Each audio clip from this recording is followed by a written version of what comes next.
All right, well, we're going to go ahead and get started. I want to welcome everybody and thank you for joining us today for today's AAMA Member Connect webinar. My name is Pete Gustafson. I'm the Executive Vice President for AAMA, too many A's, and I'll be the MC for this conversation. Now, we've all seen the headlines. The global supply chain is broken and it's going to be a while before it gets any better. This has created an enormous problem for our industry while we're struggling to recover from the effects of the global pandemic. If you're one of the many dealing with supply chain frustrations, you're in the right place. Today's webinar, an insider's view of the global supply chain, will be led by two key executives from Mainfreight, a multi-billion-dollar global logistics solutions provider. Mainfreight's been in business for 43 years and is recognized as a leader in the global supply chain, providing end-to-end solutions through its unparalleled service and extensive location network. They're a dedicated team of 9,240 valued members in 297 branches located in 26 countries around the world. It gives me great pride and pleasure to introduce our presenters. And a little housekeeping, Matt Bloom was supposed to join us. However, he was pulled away on an urgent business matter. But not to worry, Mainfreight's Vice President of Sales for the Air and Oceans divisions of the Americas, Jake Muller, has generously agreed to take Matt's place on the panel. Jake's been in the industry for 16 years. He started the company in New Jersey. He started in New Jersey and spent 4 years in the UK and Germany running different models of a supply chain. He's been with Mainfreight for the last 6.5 years, having started in New Jersey, in the New Jersey office in sales management, and then branch management. Recently transitions to the West Coast 18 months ago to take on the commercial lead for Mainfreight Air and Ocean Americas. Welcome, and thanks for being here, Jake. Thank you. Our second panelist is someone I've had the pleasure of watching grow into the remarkable leader he's become. He's been working in logistics with a primary focus in ocean transportation for 15 years. He's currently Mainfreight Chicago branch manager, where he oversees all sales, operations, customs, and cross-dock activity. If you see my chest stick out a bit more, understand it's because I'm tremendously proud to introduce my son, Matt Gustafson. Matt, thanks so much for putting this together for us. It's really appreciated. Got it. Now, after their presentation, our panelists will answer as many of your questions as we have time for. You can pose your questions by typing them into the Q&A tab at the bottom of your screen, and you may begin to do so now and throughout today's program. If we're unable to get to your question, we'll do our best to provide answers in the recap email we'll be sending out following this webinar. Please note this webinar will be archived on AAMA's website for future viewing. And with that, I'm going to turn the program over to Jeff and Matt. Before I do, I'd like to remind the audience to send in your questions using the Q&A tab at the bottom of the screen. Gentlemen, take it away. Excellent. Well, thanks for that. Really, I think at the end of the day, look, there's not a magic bullet that we're here to offer, but there's an awareness and an understanding of some of the market conditions that we can share, and certainly open for any questions that may be out there. It is an unprecedented time in the industry, and it seems as though every single month we're almost on repeat where we say it's going to be the worst month in the history of transportation, and then we find ourselves saying that the next month, and then the next month, and then the next month. And it's really about the awareness and education and acceptance to knowing what's out there that'll help everyone out in their supply chain. So we figured we'd start off with a bit of a market overview and some of the factors that we're faced with. And Jake and I will just kind of run it that way. If that sounds okay. Please do. Excellent. So really, when you look at it, one of the factors that we're seeing in the supply chain is congestion, dwell time, non-consistent transit times, in all facets. But one place that we're seeing some pretty significant delays would be at the ports. And so we've kind of highlighted and presented in this slide some of the major ports and some of the dwell times or congestion that we're seeing. LA has made the news. We've seen upwards of 40 vessels docked outside of Long Beach as they're just vessels not being worked on. That obviously is going to take capacity out of the market, but it also delays all of the folks' goods that are on those vessels. So it's something that's real. It's something that folks in our space being the freight forwarder side. We've limited control. We don't own the boats. We have limited control over the ports, and we don't own the rails. And all of those go into these delays that we're seeing. So it's something you need to plan for. At the end of the day, the transit time, and we've got a slide that we can share highlighting some of the reliability percentages. They're real. And so, gone are the days of that 20 to 30 day transit you can set your watch to from, kind of base port into the Midwest, or even more reliable, that port to port. I mean, these are all factors that are going to impact transit times when it's all said and done. Yeah, and just to add to that, if you look at the West Coast, where we were seeing maybe a month and a half ago, 15 to 20 days in Long Beach and Los Angeles ports, everyone started shifting their freight up into Oakland and Seattle. So what you're seeing now is that ripple, or the downward effect, going up effect, where Oakland is now facing 15 to 20 days and Seattle is 8 to 10 days. And Seattle being a bit of a special case, where their yard is actually at 120% capacity. So we're just, from a main freight perspective, and from a customer point of view, we're just trying to mitigate where we can and shift freight where we can with the least amount of delays. So again, if you guys have any questions regarding this, we're happy to expand on that. And just one more point to that is everyone wants to look at those options, and so it kind of plays a catch up. And you got to realize that it's a little bit downstream, but by the time you look at those congestions in LA and say we want to shift to the East Coast, well, most people have kind of thought that, so it tends to catch up. So although it may not be an issue today, it likely will be down the road. People kind of wisen up to what those routing options are, and we're just seeing it across the board. So we can move on from that, I suppose, if unless there's any questions. I can't see questions if they're popping up. No, I haven't got any questions. Okay. So by those dwell times, you mean those vessels are sitting in harbor that many days before they're allowed to come in and unload? Correct. Yeah. Wow. Okay, I just wanted to get clarification on that. So please go ahead, Matt. Yep. So moving on from the vessels, if we're talking import, but also impact us on export, it's obviously the rail. It's unique to us in North America. Some of the other countries out there don't have quite the infrastructure that we have, and we're seeing some pretty significant issues when it comes to that. Obviously, on the export side, if the containers aren't getting moved off of the port, they don't want to bring them to the port, so they kind of stay inland or wherever they're originating from. And the same, if there's a backlog at port, it's hard to get them loaded on those trains to get them inland. And so our first hurdle is getting them off the vessel. Then we've got to actually get them inland to where they need to be. And we're seeing some pretty significant delays across the board there. This also has contributed to additional costs. So for the first time that I've ever seen, we're having dates change kind of mid-stride from the carriers. So those that export will know that you can make a booking, you'll have a cutoff date, and that's the date you need to return it into, say, the Chicago Rail. And there's also an earliest return date that comes with that. And so let's say your cutoff is on a Friday and they say, we'll let you return that container in on a Tuesday. We've seen carriers actually change those dates after we pulled equipment. And so what happens is they're moving that earliest return date out. Well, you got to put that container somewhere, or if you turn it in, you're going to get charged detention or per diem. So there's fees that come along with it. And it's absolutely unbelievable.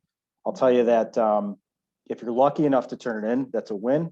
Sometimes the rails aren't even taking it. The CSX, for example, is one that we've got a lot of pressure to where they put in not just embargoes, but when you can't turn it in, there's quotas for the carriers.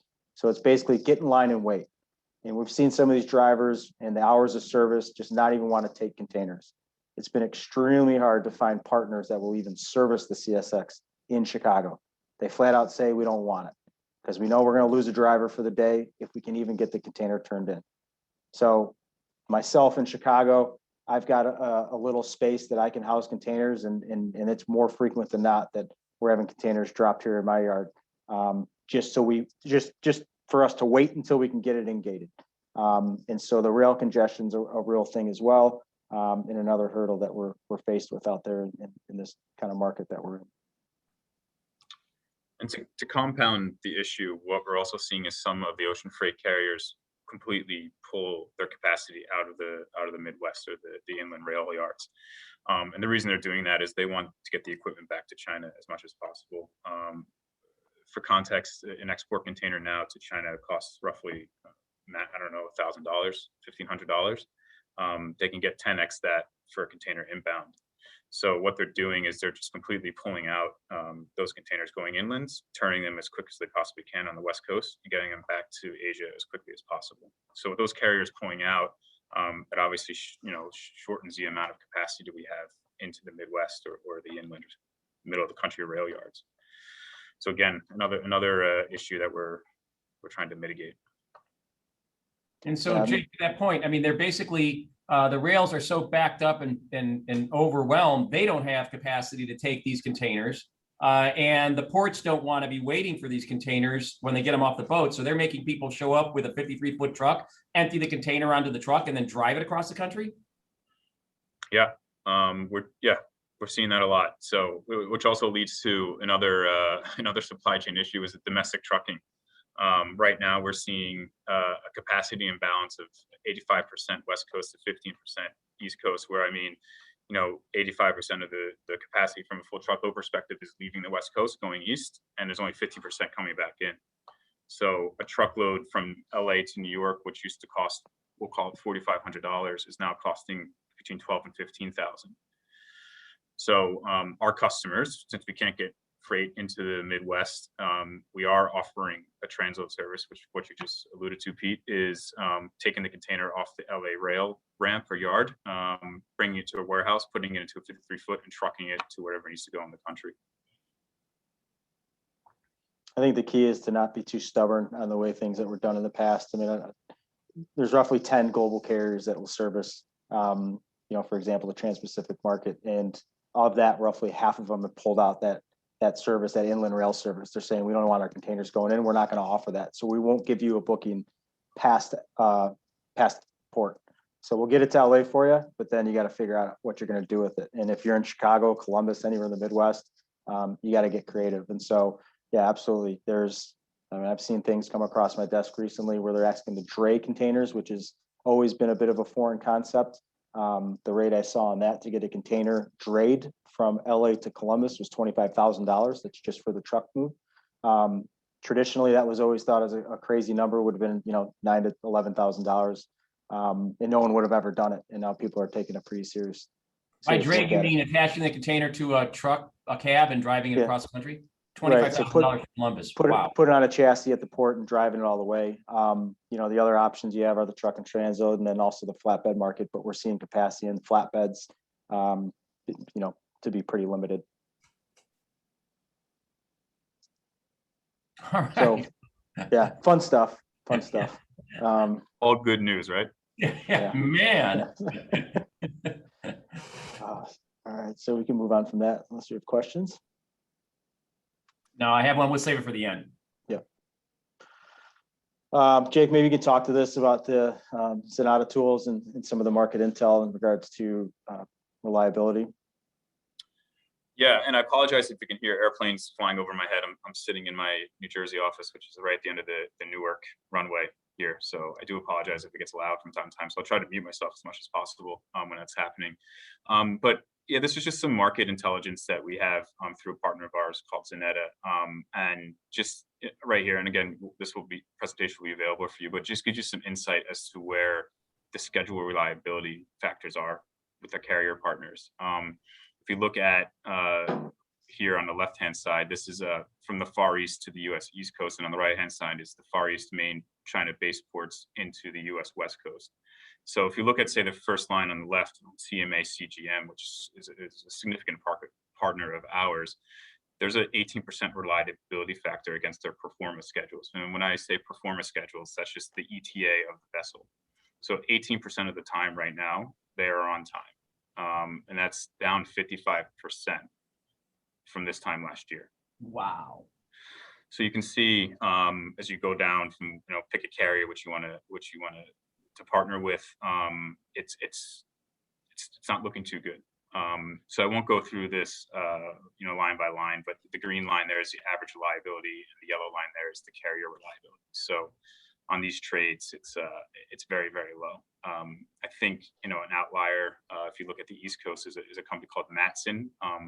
And Matson is a specialized fast boat service. So they offer services from Shanghai and Yantian into the West Coast that are anywhere from, what is it, Matt, 2 to 4 days quicker than the normal published transit time. Usually, they're always say their cost is maybe 2x what the regular container cost is into the West Coast. Now that is, been blown out exponentially, and they're about 5x the cost right now. But that comes with a reliability factor. So this is the Trans-Pacific schedule reliability inbound. If we look at it holistically, there's a 20% reliability factor through April this year. And that hasn't changed up until today. If you want to go to the next slide, Matt. And again, much of the same on the transatlantic trade as well. I know this conversation has been heavily focused around Trans-Pacific, but the transatlantic is not looking any better. The percentages and the on-time performance is a bit better because the majority of the capacity is hitting the East Coast and not the West Coast, where the East Coast port infrastructures are not as affected, but they still are not doing too well. So no matter where we are into the United States, it's a bit of a mess at the moment.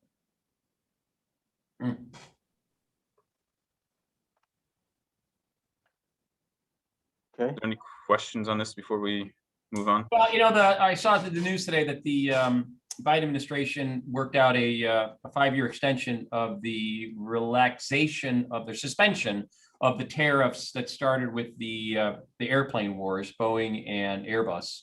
Do you anticipate that having any impact on transport? From an aerospace perspective, yes, I think that'll allow us to look for that commodity coming out of, say, maybe some of the Asia countries that were affected before. But I don't see that affecting say, the schedule reliability. There might be more of that commodity being traded now, which is I would think exactly that, not just airlines. I mean, we were drawn into that when the EU presented retaliatory tariffs in November of last year. Pinball machines were all of a sudden co-located next to 777 jumbo jets. So I don't know what the link between them is, but it was a tit for tat series of tariffs, and we're very happy that has been relaxed. And my question really is that do you anticipate that those tariffs being relaxed are going to add even more demand to the transatlantic shipping lanes?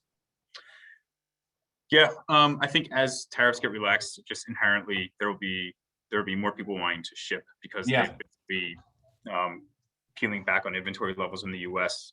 Just to keep that cost low of carrying it. But if that is being relaxed and they're paying less duties on the inbound, for sure we will expect more of that to start to ship. And I think the same can be said about the Trump tariffs coming out of Asia, China specifically. I think the intentions there were good. They don't want to rely on China from a GDP perspective. But what that created was a shift of movement of Chinese-owned companies into Southeast Asia. So like to Vietnam, Philippines, wherever it may be, that they're opening up. And what happened was freight moves, say out of Shanghai historically, is just now moving out of Ho Chi Minh or Vung Tau, which are two Vietnam ports, who don't have the infrastructure of, say, Shanghai or Yantian. And from there, it's just been causing a lot of congestion issues now on top of what's going on currently. So tariffs, in its true sense, always have a big effect of what goes on in our world that Matt and I live in every day. Yeah.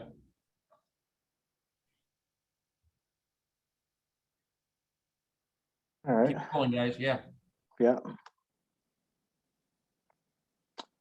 Just more just schedule more. reliability. Yeah, exactly. Can move on to the next one. So this is just, and I think important to highlight. I have an Asia inbound and a transatlantic inbound. This is a capacity snapshot. And what we mean by capacity is the total amount of offered TEUs or containers. So a TEU stands for 20 equivalent unit. So there's 2 TEUs to 1 40-foot container. Just as you hear me say that word, that's what it means. Asia into the U.S. West Coast capacity is obviously continued to be a struggle. Through week 34, there's been 26 blank sailings announced. And the blank sailing is when the carrier pulls that vessel out of rotation. So if it's supposed to call Shanghai, Yantian, Dalian, and then into Long Beach, Seattle, Oakland, that's a rotation. So when they say a blank sailing, they'll blank that whole sailing. So what that does is create a capacity crunch. And historically, carriers have done that to boost rates up, to get them to a higher level. I think what you saw with the Suez Canal and the ripple effect of that is the carriers have blank sailings because there just simply is not equipment in Asia right now, and it hasn't been for about a month. So they're not doing it to keep rates high because frankly they don't need to do that right now. They're blanking these sailings because they don't have the equipment to load on the vessels. So through week 34 into the West Coast, 26 blank sailings. That's 4.3% of the total capacity, which doesn't sound like a lot, but for context, through the week 34, that's 215,000 TEUs taken out of the market. So it's a significant amount, which is keeping the equipment shortages strong. There is a bit of a light at the end of the tunnel here, or maybe a silver lining, so to say. That number last week, or 2 weeks ago, was 250,000 TEUs. So the blank sailings are starting to ease a little bit, and we're hoping that equipment becomes a little bit more prevalent in Asia come next month, just with the blank sailings being taken out and the tonnage getting put back into that trade. Same for the East Coast. The East Coast in itself has significantly less blankings because there's just simply less capacity or vessels calling the East Coast from Asia. For that trade, 6 TEUs, which equates to roughly 55,000. This trade has actually gone in the opposite direction. So there's used to be 43,000 containers taken out. Now they've taken out 55,000. So a bit of an imbalance here. I think, again, the silver lining for us is the West Coast seems to be easing a bit, which is the biggest struggle for us as a. You want to go into the European? It's on the next slide. Yeah. And again, this is the European transatlantic trade. So North European main ports. So that's Rotterdam, Bremerhaven, Antwerp, Le Havre, Southampton, Felixstowe. When we say North Europe, there's only been one blank sailing, which has taken out 4,700 TEUs. The East Coast, out of North Europe and Mediterranean, are proving to be our biggest challenge. So that's 23 blank sailings, which is actually increased from 16. And the reason that being is, again, the equipment that we're starting to see go back into Asia is being pulled out of service from the European trades. So they're blanking more sailings on the transatlantic now to subsidize the container shortages in Asia. So that's taking out 85,000 TEUs through week 34 as well. So again, it's very much a balancing act, and where the carriers want to see the tonnage, and if they're getting more containers, they're getting a bigger price per container out of Asia, they'll transition that container over there. If they're getting a bigger price out of Asia into Europe, they'll put that tonnage back in on that trade. And it just seems to ebbs and flow depending on the price per container and what that index is falling at. Just to touch on equipment and containers a little bit. Some of the things that the carriers have done is eliminate, and it wouldn't impact, I would imagine, the folks on this call very much, but they've reduced accepting a lot of the traditional agri shippers, so your grains and things of that nature. Those are kind of your bulk shippers that ship a ton of volumes directly with the steamship lines. They've started reducing the amount of allocation they would give those export type folks, to keep that equipment flowing into the market. A lot of times what they find is those type of exporters, when the container gets a destination, it sits there for a little bit. And when a container's sitting there at destination, obviously it's not making them money. So they want those containers to be moving. Goes back to what Jake was saying earlier of shipping containers even empty. So they'd rather ship an empty container to get it in rotation faster on the import side than have a full container of someone paying for freight, because the rate levels just aren't as much as what they can get when they're turning it back. They've also basically exhausted the lease market. I have looked at it myself to lease containers or buy containers, and you're pretty well far out. There's a couple articles which I can flip off after this. I'm sorry, I don't have them in front of me, but gives you kind of the amount of TEUs that are back ordered right now, and one of the largest container lease companies, the volume that they've got and the measures that they're taking. But equipment's definitely an issue. And go back to some of those reliability stats or the vessels sitting at port. That's just equipment sitting there that no one can use. And so the equipment is a real problem, and that's it's impacting everything. So you might get a booking from origin coming into the US, but that equipment is going to be the problem. And we're seeing it over and over again, to where you get the booking, you can get the space, but without that container, it's really not worth all that much. So it's a real issue that we're faced with, that seems to be with us for some time.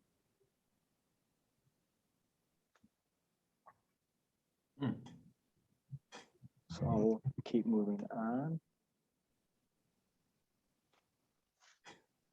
Similar to our side with the ports, just a update on delays that we're seeing. Some of the Asia ports.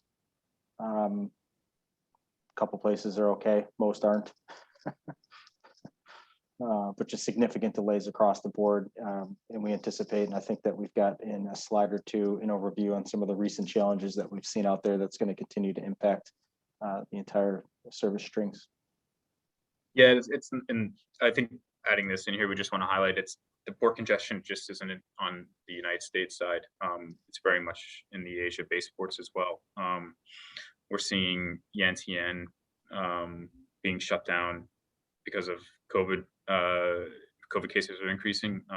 That's now filtering into what we call arbitrary ports, which are smaller ports. So the carriers have said, okay, we can take your containers out of Nansha, Shekou, Hong Kong. But that is, again, an infrastructure issue. They can't handle nearly the volume that Yantian can handle. So carriers are omitting that port call in its entirety, adding to, again, more capacity issues.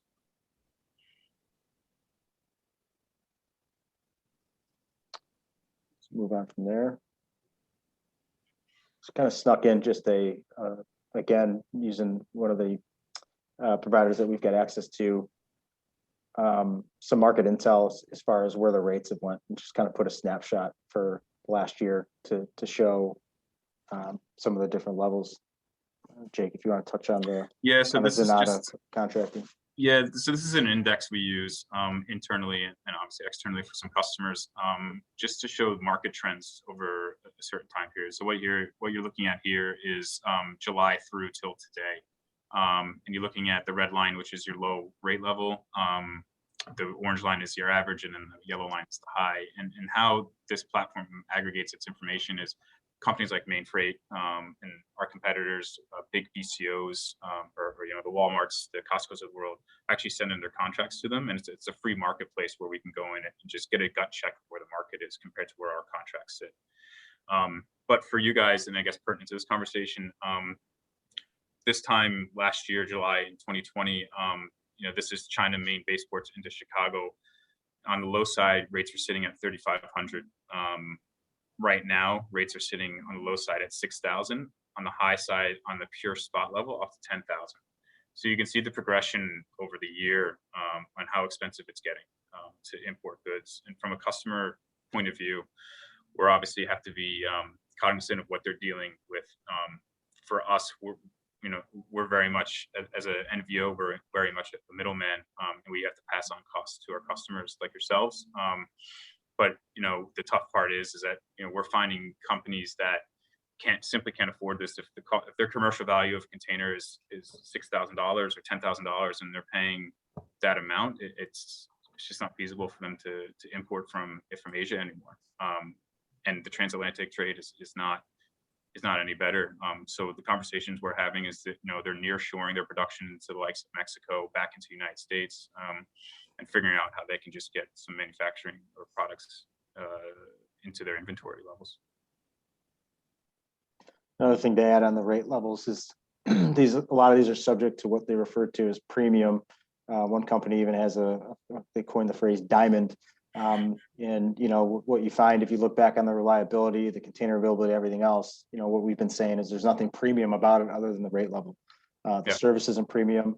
You're not getting it any quicker. There's no guarantee, but you're going to pay an arm and a leg to get stuff moved. And it's almost an auction type market at this point. And the carriers like that, they're making a lot of money.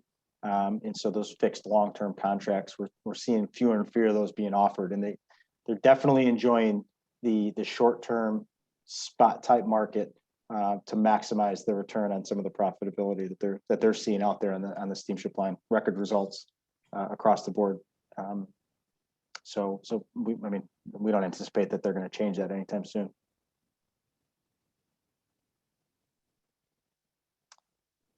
All right, so I think Let me ask a question. You touched upon that. What the carriers are just they're setting the price to what they want it to be, and you're going to pay it or you're not going to get it. Has there been any government intervention in that area? Has China done anything? Because they're pretty controlling. It takes a while for anything like that to happen in America. You certainly don't want to happen. But take, for example, the air traffic controller strike when they were forced back to work. Have the governments around the world done anything to address this, particularly China?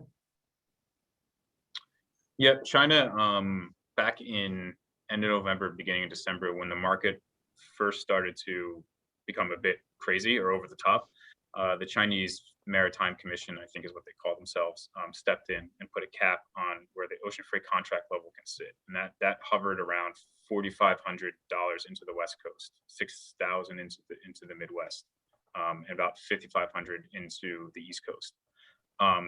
So that spot market rate level has held up until beginning of this month, when they just simply couldn't control the carriers anymore. But what you saw happen when the Chinese government got involved is carriers added these premium surcharges that Matt was talking about a little bit earlier. So the carrier's way of working around these caps on the contract rate levels is to add a premium surcharge. So while the government in China can step in and say you can only charge X amount for your container, in order to get on the vessel, you still need to pay the premium. From a U.S. perspective, the FMC, which is the Federal Maritime Commission, has started opening investigations into detention and demurrage in the U.S., specifically in the West Coast ports and more specifically Long Beach. It's just beginning a little bit out of control. The carriers and the terminals are charging on a per day basis to have their containers out of port, their chassis out of port, and they're not allowing anyone to drop any containers off. So for them, it's a matter of how is it fair to charge us if we can't physically make an appointment to get in the container and we can't physically make an appointment to drop it off? Why is it fair that we're getting charged an arm and a leg for this? So the FMC has started its initial investigations into that. If there's a public website you can go to lodge a complaint, and Mainfreight has participated in that as well. So yeah, the governments are stepping in. It's with, I think, anything government wise, it's a bit of a slow process and probably a little bit behind the eight ball. But yeah, they are starting to do it. And obviously, I think maybe some of you have seen it, maybe some of you haven't, but the Biden administration has just released an initial called an investigation, quote unquote, looking into for supply chain issues affecting the United States right now. That's more focused around commodities rather than actual supply chain issues. Got it.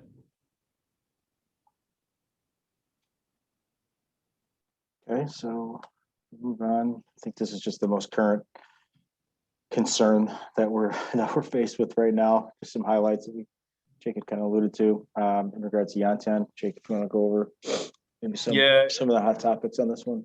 Again, what's going on in Yantian? It's they're at 30 to 40% capacity right now because of the COVID surge that's happening.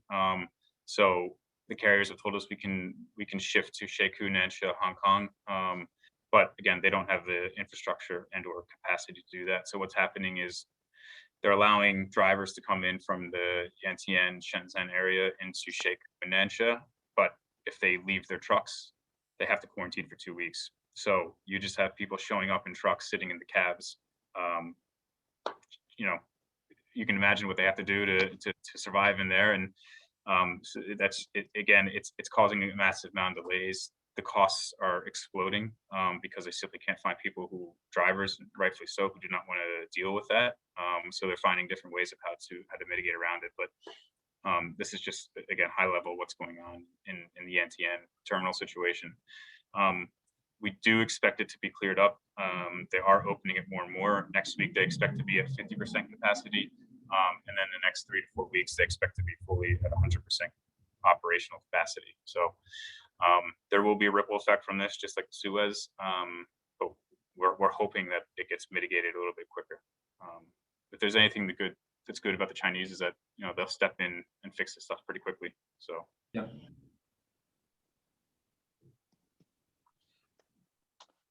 That's all we had in the prepared presentation, you know, just to highlight some of the issues that we've dealt with in the last year or so. You know, Jake alluded to the Suez Canal that definitely disrupted the market.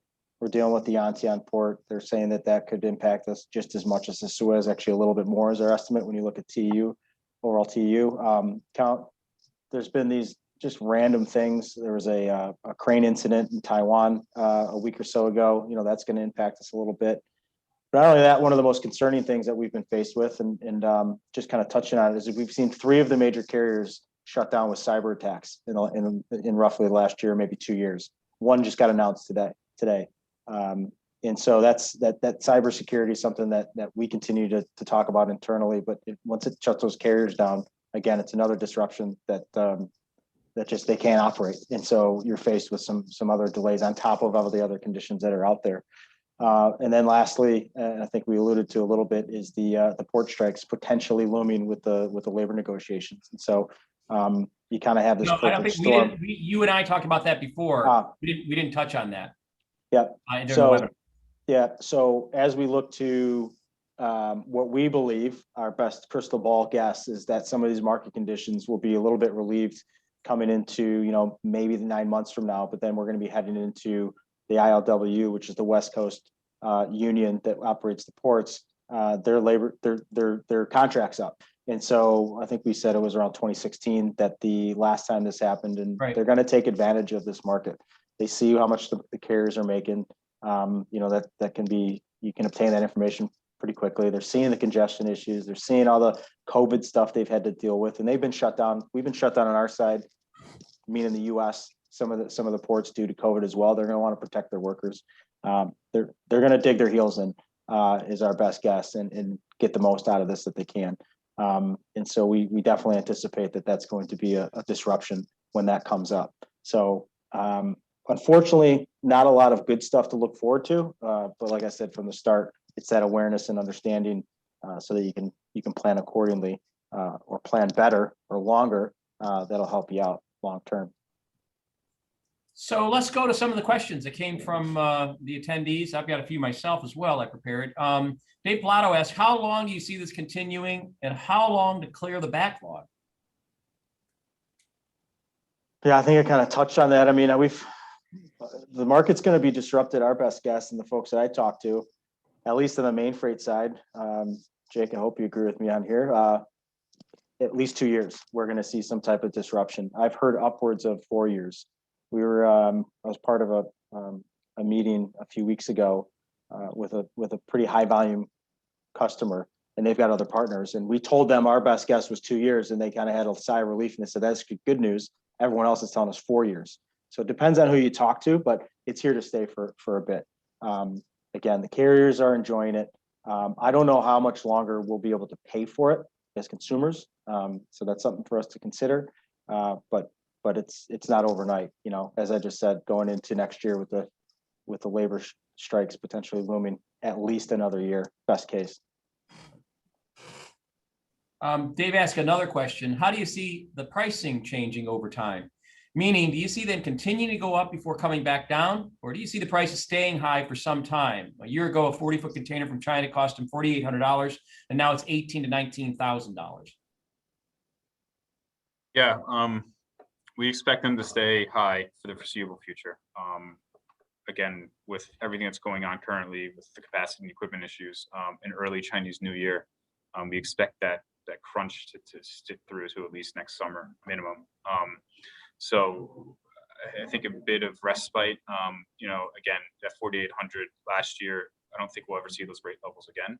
I think the carriers have figured out finally, after losing billions of dollars for the last 15 years, that they can make money, and they'll try to keep those prices as high as they possibly can.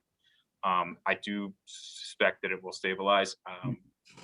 We're hoping, and again, this may be a bit optimistic, from a main freight perspective, we're hoping middle of next month, maybe August, paying a premium surcharge will actually guarantee you to get on a vessel like it did back in January or February. Because right now, if you pay that premium or diamond service level, there's about a 30% chance it's actually going to work and you'll get on. So we do have a bit of optimism with, those West Coast blank sailings and that tonnage being put it back into the rotation, that we can get to that point. And I think once we get to that point, we'll start to see the market stabilize a bit. Sort of related, it sounds like we're talking about a capacity issue, right? I mean, it's that how much supply can fit through the supply chain pipeline. Biden has proposed a infrastructure bill that hopefully someday gets passed. Is Main Freight and the industry lobbying Congress to do things with expanding ports, improving rail service, highways and bridges? I mean, anything that goes into the supply chain, are those things part of the ask from your industry? Yeah, not directly. Part of Main Freight's culture is very much to be independent and stay out of politics. We are a New Zealand-based company, and they do get involved in the politics very much so down in New Zealand. But up here, we try to fly a bit under the radar. Yeah, got it. But it is very much part of the conversations we have on an everyday basis. I know Pete, you mentioned you guys are doing a virtual fly into DC tomorrow. I think, some questions you can ask the congressmen and women there, whoever you're meeting with, is how they are positioning to get through the next 12 months. Everything we're hearing, you're hearing, is that this is going to be a disaster through then. Do they plan on stepping in outside of an initial review, supply chain review from the Biden administration, or an initial investigation into detention and demurrage in the West Coast? And asking those questions, I think for us, just staying in the local chamber of commerce meetings, which we do on a daily and weekly basis, monthly basis with our teams across the country, and just feeding that information back into our customers. That's kind of the steps we're taking right now. Matt, you alluded that the carriers are kind of taking control now, right? They're realizing we can there's gold in our hill, so to speak, and they're pulling vessels offline. Are they going to be like OPEC, turning on and off the pumps when they want to increase and decrease capacity by controlling the number of vessels that are available? I mean, look, I think that's where the blank sailings come into play.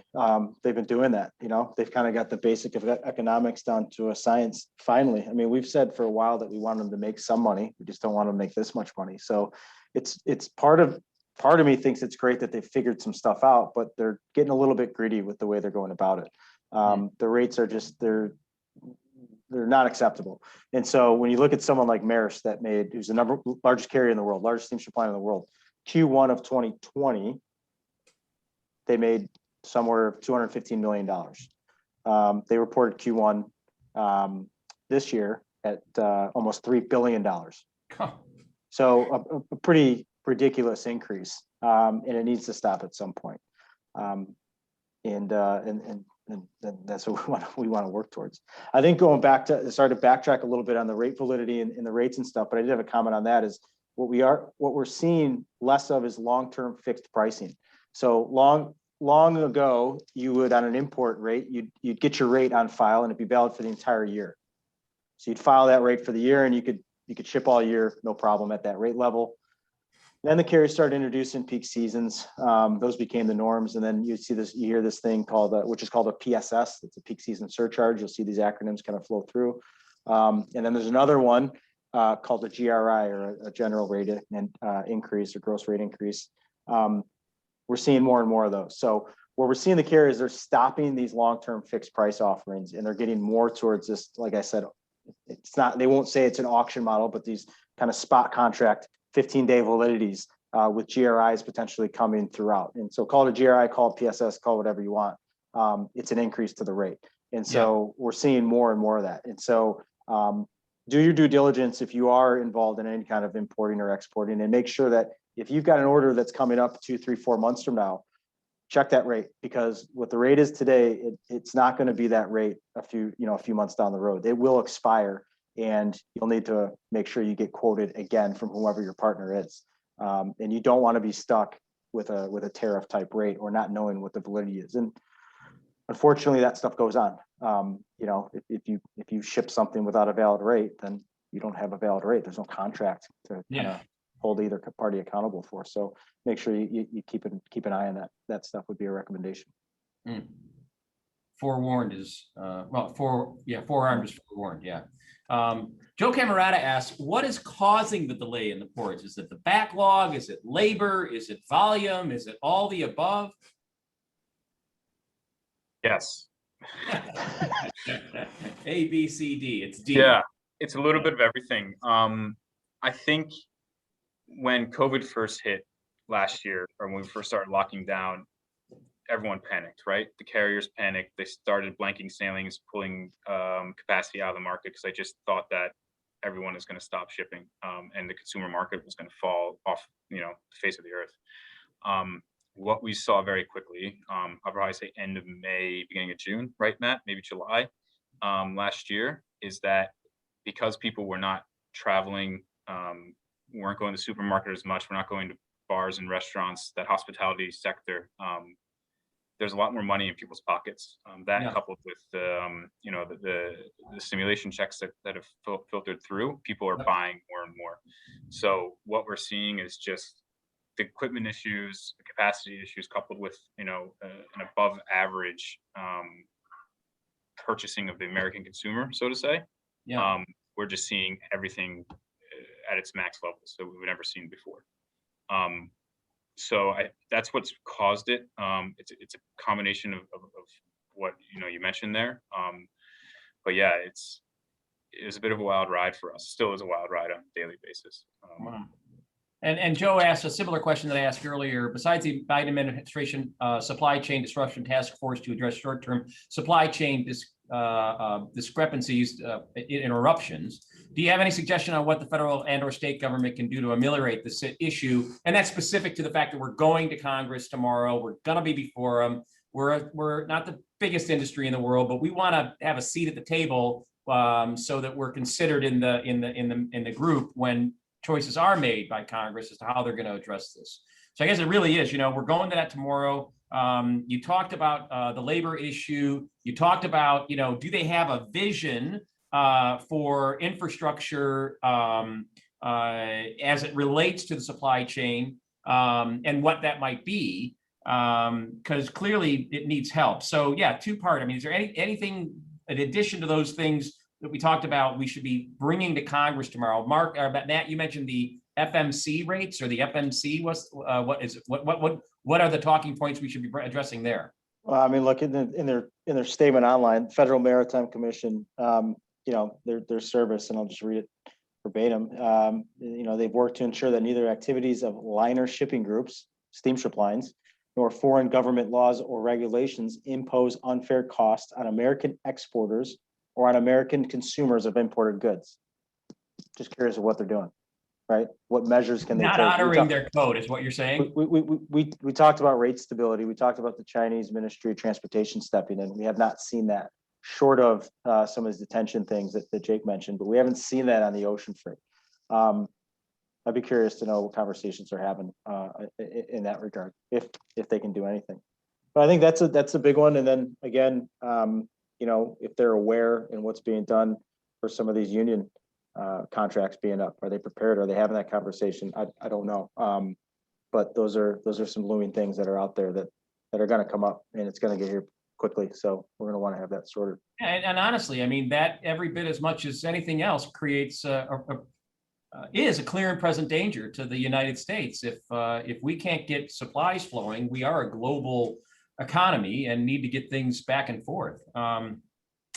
So last questions I have, and audience, you're certainly welcome to send in more. And you've touched on some of this, Matt. You talked about triple checking, making sure when your expiration date is on that quote that you go back and you get it requoted as quickly as possible because of the delays and what may or may not be happening in getting that on the water. Are there any other steps businesses that rely on international trade, especially with China, should be taking to minimize critical inventory interruptions?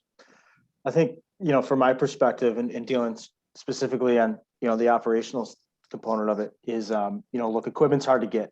Full containers are hard to source. So look at some of the options where traditionally, if you've only utilized full container to ship your goods, start looking at LCL.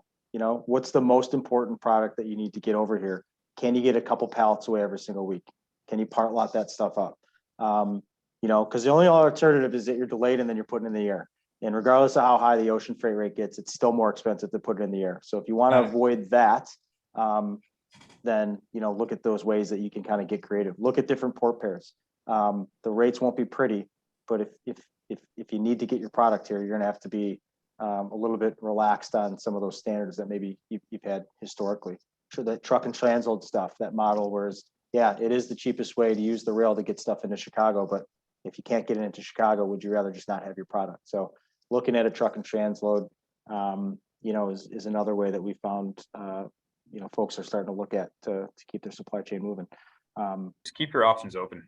Yeah, keep your options open. And the best advice we can give right now. And not to give you guys a plug, but I mean, that's what you do all day long, right? I mean, that's the service you provide your customers, is looking for those rates and locking things in and keeping them informed and aware. I mean, that's what keeps you guys in business, correct? Yeah, that's that's very much our MO. We try to be as transparent as possible with our customers. This is a very negative presentation, as I'm sure you've realized. And there's no point in us sugarcoating it, because if we give false expectations to our customers, we're just going to fall flat on our face. So yeah, very much what we try to do. And it may be all doom and gloom, but we try to give some solutions that could help that, help just move our customers' freight. Well, fellas, I don't have any more questions coming from the audience. I think we've got them all covered. And you guys gave it's a little dire, but here's what I want to ask you. Here we're coming up on probably the business shipping season of the year, right? Back to school, Halloween, Christmas. Retailer Association is saying, batten down the hatches. This is going to be a rough go. You're talking 9 months before things start to come through. So this period of back to school, Halloween, Christmas, we should really be prepared for some tough times in the supply chain. Am I correct in that assessment? Yep, 100%. And if there's got to be any relief, it's not going to happen until after that season goes over. And that's why we keep on saying, at best next summer, we're fully prepared and preparing our teams for 2 years, 18 months to 2 years from now. Well, fellas, again, thank you so much for joining us. Jake, thanks so much for stepping in the last minute. I appreciate it. This is great. Stepping up and helping us out with that. I want to remind the audience that we've got a couple things coming up. Tomorrow's trip to Capitol Hill. You can still register. We might not be able to get you in your congressman's office, but you can get to see how the sausage is made in Washington. And that's an educational program in and of itself. So I would encourage you to attend. It's not as good as the actual physical trip we make to Washington, which we hope will happen again later this year. We're not allowed to visit. They're not allowing visitors into the halls of Congress at the moment. But those it's nice to actually be able to look at somebody across the desk and make your ask, as opposed to doing it via the internet, but it's as effective as you can be. And with the help of our friends at Denton's, I'm certain it'll be a very valuable and worthwhile trip. I also want to remind folks, hey, if you haven't registered for the Amusement Expo, there's still time. June 29th, 30th, and July 1st, it's going to be a party in Vegas for the industry. So come on out and join us. And we've got an annual meeting coming up, September 21st and 22nd, an in-person annual meeting. Yay! We get to get back together again and bring our members together, particularly our new members. We really want to do an outreach for them and make this a special welcoming space for them to see. You're going to see how the sausage is made in Washington tomorrow. Come see how the sausage is made in your trade association in September. I'd be remiss without thanking Tina and Alex, my team here at AAMA, for doing everything that brings this together. We get to sit here with our faces on the camera. They do all the work behind the scenes, and I thank those guys for being team members and helping us get this pull these things together. It's now no small task. So with that, I want to thank you for watching and participating, and we'll keep you posted. Well, we'll keep these webinars coming on a regular basis. And if I don't see you before then, I'll see you tomorrow maybe, and hopefully for sure in Vegas at the end of June. Thanks very much. Have a great rest of the day. Thanks. See you, fellas. Thank you. Take care. You bet.